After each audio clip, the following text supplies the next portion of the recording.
Hi, welcome to Trailers from Hell. I'm Larry Karaszewski. The movie we're going to talk about today has kind of fallen into obscurity.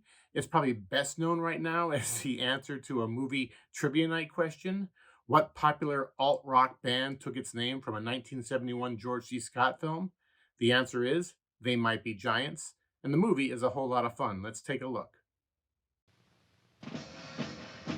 They might be giants.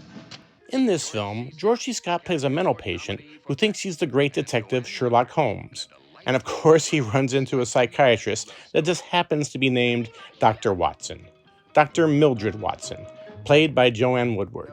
Both of these fine actors are at the top of their game here, particularly Scott, who makes this in the middle of an extraordinary five-picture run. Petulia, Patton, They Might Be Giants, The Last Run, and The Hospital. Every film and every performance just fantastic. The script is written by the great James Goldman, coming off of his Oscar win for The Lion in Winter.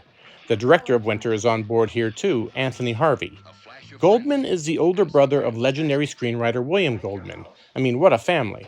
James has quite a stellar career of his own, penning another film in 1971 that gets nominated for Best Picture, Nicholas and Alexandra.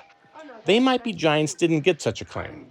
Most critics wrote it off as being too cute for its own good, and I'm not usually a fan of this mini-genre.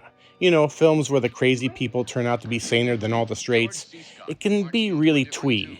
But I found this film to be quite charming. Scott is incredible.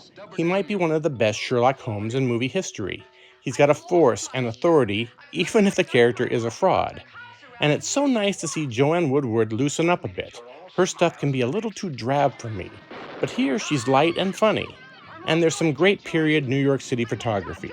You get to see Times Square movie marquees for stuff like Funny Girl, and a big billboard for They Shoot Horses, Don't They? That crazy title, They Might Be Giants, comes from a reference in the film to Don Quixote.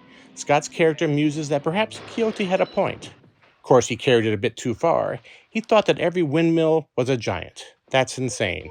But thinking that they might be, well, all the best minds used to think the world was flat. But what if it wasn't? It might be round. And bread mold might be medicine. If we never looked at things and thought of what they might be, why we'd all still be out there in the tall grass with the apes. It's strong dialogue like that that makes this movie sing, and worthy of rediscovery. Might be giants. But they are, aren't they?